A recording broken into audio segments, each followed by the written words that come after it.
చాలా సంవత్సరాల తర్వాత అవనిని కలవబోతున్నాను. అవనికి ఖచ్చితంగా పెళ్ళయి ఉండదు. అందుకే నా మనసులో ఒక్క అక్షరం కూడా దాచుకోకుండా అన్నీ బయట పెట్టేస్తాను.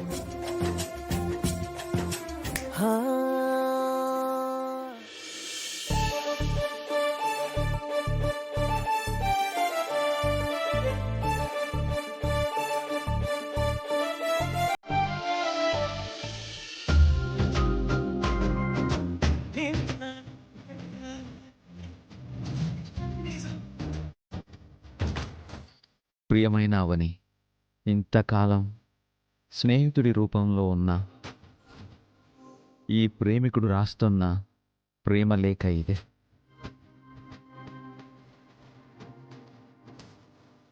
మన మధ్య ఉన్న స్నేహం ప్రేమగా నాలో చిగురించింది.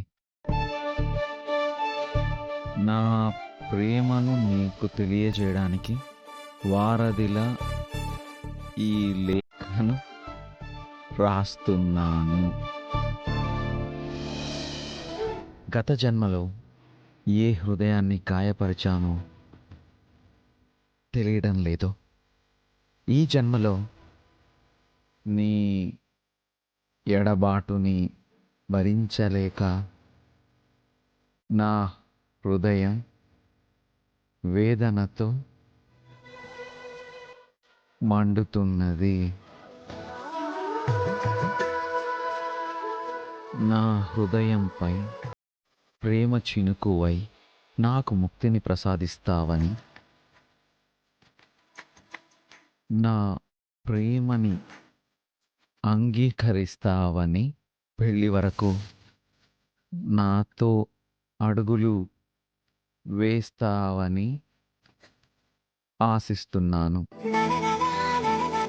ఇట్లు నీ సత్య పర్వతనేని.